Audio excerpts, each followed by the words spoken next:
लेकिन ज्योत्सना एक सवाल जरा स्वामी जी देखिए, योग का से जुड़े सवाल ज्योत्सना ले लेंगे। एक जिज्ञासा है, थोड़ी शांत कर दीजिए। हाँ, थोड़ा डांटना चाहे तो डांट लीजिएगा। वो मधुमक्खी से जुड़ा सवाल स्वामी जी घूम रहा है जहन में कि उसको कुदरत ने ऐसी क्या खूबी दी है कि फूलों से रस चूसती है और जब इकट्ठा करती है तो वो शहद की शक्ल ले लेता है। ऐसा क्या चमत्कार होता है? अगर आपके पास इसकी जानकारी तो प्लीज बता दें, बहुत सारे लोग जानना चाहते होंगे। ये भी बहुत बड़ी नेमतों में शुमार है शहद। हाँ देखो, वो दरअसल फूलों का जो पराग होता है ना, फूलों के अंदर ही मिठास होती है। मधुमक्खी का जो सलाइवा है उसको साथ में मिलकर के उसके अंदर एक एक्टिव बैक्टीरियल प्रॉपर्टी और डेवलप हो जाती है। तो दरअसल जो मिठास है वो फूलों में ही है। फूलों में सुगंध है और मिठास भी है। और फूलों का जो पराग होता है उसमें वो फ्रुक्टोज, हाँ ये बहुत ज़्यादा होता है। ग्लूकोज भी होता है, फ्रुक्टोज उसमें ज़्यादा होता है। और उसको जब मधुमक्खी अपने मुंह में लेती है ना, तो उसको जब सलाइवा के साथ मिला देते तो anti bacterial anti viral property, वो एक तरह से नेचुरल एंटीबायोटिक का काम कर देता है। तो हमारा जो थूक भी है ना, हमारा भी जो थूक है ये वैसे मधुमक्खियों का झूठा होता है। ये जो शहद होता है ये नेचुरल हनी है, ये नॉर्मल हनी है, ये ऑर्गेनिक हनी है पूरा। तो ये मधुमक्खियों का एक तरह से झूठा तो होता है भाई, देखो हाँ उच्छिष्ट होता है, ये मुंह से लेती है उसको निकाल देती है।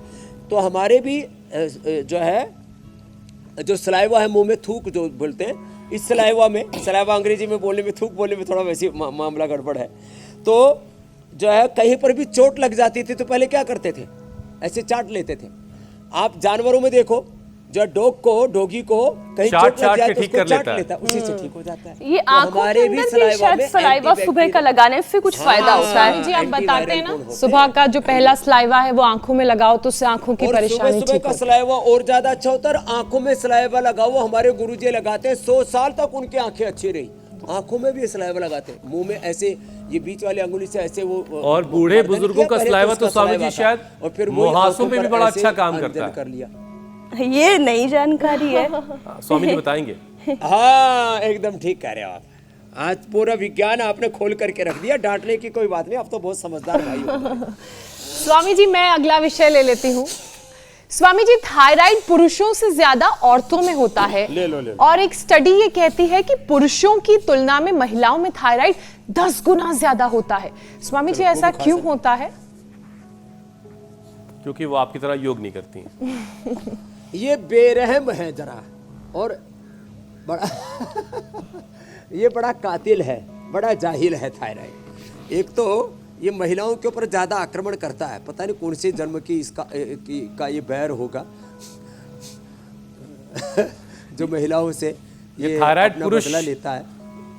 पुरुष मानसिकता का तो नहीं स्वामी। एक तो महिलाएं जैसा जैसा हुसैन भाई कह रहे थे, जो मीनाक्षी जी ज्योत्सना की तरह योग नहीं करती ना, उनको होता है। दूसरी बात, महिलाएं उनकी प्रकृति तो नाजुक होती है, स्वभाव से बड़ी कोमल होती हैं, और वैसे उनके इरादे बड़े फौलादी होते हैं, ये सहजता है उनकी, कोमलता। तो महिलाएं ना खट्टा ज़्यादा पसंद करती है, इमली, आम, अमचूर और अचार, खट्टी चीज़ें महिलाओं को बहुत पसंद होती है। और ये खट्टा जो है ये उनके थायराइड को ख़राब करता है। दूसरा, फ्रीज की चीज़ें, घर का साग सब्जियां कुछ भी बच गए उसको फ्रिज में रख देती हैं, पूरे परिवार को फ्रेश खिलाती है, अपने आप फ्रिज वाला खा लेती है। और physical activity, less physical activity is the main cause of all disease. तो जो मीनाक्षी जी की तरह, ज्योत्सना जी की तरह फौलादी है हमारी माँ बहन बेटियाँ, उससे उनको 10 गुना ज़्यादा नहीं, उनसे 10 कोस नहीं, 100 कोस 1000 कोस दूर रहेगा ये।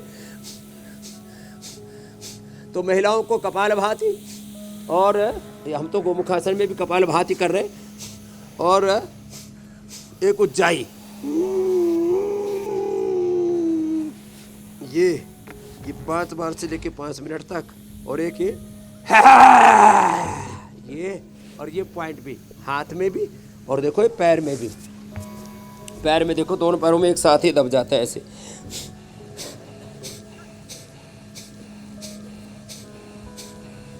और ये, और देखो यहाँ काले तिल भी रखे थे, ये काले तिल, एक तो होते हैं सफ़ेद तिल, एक ये काले तिल। हाँ? ये काले तिल की गुजराती में सानी बोलते हैं। हमारे यहाँ सानी तो पशुओं के चारे को बोलते हैं। बोले सानी खाओगे? मैंने कहा मैं कौन सा डांगर हूँ जो सानी खाऊंगा? अरे बोले बाबा जी हमारे यहाँ पर काले तिल को कूट के उसमें थोड़ा गुड़ मूंगफली मिला देते हैं और उसको हम सानी कहते हैं। जो काले तिल रोज खाएगा। और हाँ, जो बहुत सारे लोग चावल दाल सब्जी सब मिला के खाते हैं ना, तो ये सानी उन्हें कह दिया जाता है कि ये सानी क्यों बना दी तुमने, एक साइड से चला करो खाना। अच्छा स्वामी जी देखिए, थायराइड अगर किसी को हुआ, थायराइड की प्रॉब्लम नहीं होगी, इम्यूनिटी बहुत अच्छी रहेगी। जी स्वामी जी, थायराइड अगर किसी को हुआ तो स्किन से जुड़ी दिक्कत भी उसको होगी, लेकिन एनसीआर वाले तो दोहरी मार झेल रहे हैं, पोल्यूशन की वजह से भी परेशान है, और अगर थायराइड साथ में है तो स्किन और ड्राई हो जाएगी। तो स्वामी जी कई बार चेहरे पर मुहासे निकल आते हैं, इसकी वजह से रैशेज हो जाता है, कई और तरह की स्किन की प्रॉब्लम्स भी होती हैं, ऊपर से ये एनसीआर के पोल्यूशन का भी मुकाबला करना है। तो एक्चुअली थायराइड का जो पहला लक्षण है स्वामी जी वो स्किन पर ही दिखाई देने लगता है, सोरासिस भी उसमें से एक है। हाँ, ये एक बात और कहना चाहता हूँ, ये सारी जो AQI मेरे से कल हमारे श्रद्धेय रजत शर्मा जी कहने लगे, मैंने कहा ना सुबह सुबह योग से आपकी सेहत की बात से शुरू होकर के आज की बात तक ये जो इंडिया टीवी का पूरा प्रवाह है, तो मेरे से कहने लगे, मैंने यूके का, ब्रिटेन का, लंदन का AQI देखा 1। अरे गन्ना तो इधर ही लिया, हाँ यही रख दे, हाँ बोले आज तो भाई पूरा यहाँ रख, माली माल आ रहा है जी। हाँ अब देखो ये भी जोरदार मामला है। तो यूके का, लंदन का AQI 1, और बोले जो है अमेरिका के जो बहुत ही घने शहर हैं उनका 20-25 अधिकतम, न्यूयॉर्क से लेकर के अलग, न्यूयॉर्क का बोले 20 था, और बोले दिल्ली का 400-500। हे मेरे भाई, हे दिल्ली वालों, बड़े दिल वाले हो।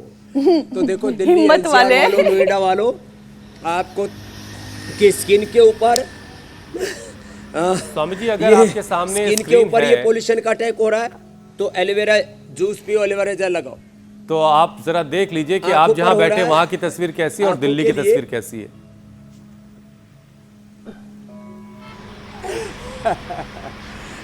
आंखों के लिए आईग्रिट और त्रिफला से आईवास करना, या जो है सौम्य या दृष्टि डाल लेना, कान में एयरग्रिट, फिर गले में तो जल लेती रोज क्या करें, वो आजकल मैं रोज ही करता हूँ सुबह सुबह, और नस्य रोज कर लिया करें, दिल्ली वालों के लिए बहुत। और जिनके फेफड़े कमज़ोर है ना, वो स्वासारी, ब्रोनकोम, दूध में हल्दी, शिलाजीत आदि ले लिया करें। बहुत लोग बीमार हो रहे हैं, किस किस की पीड़ा कहें आप, हर घर की ये कहानी है, बहुत बुरी हालात है दिल्ली NCR की।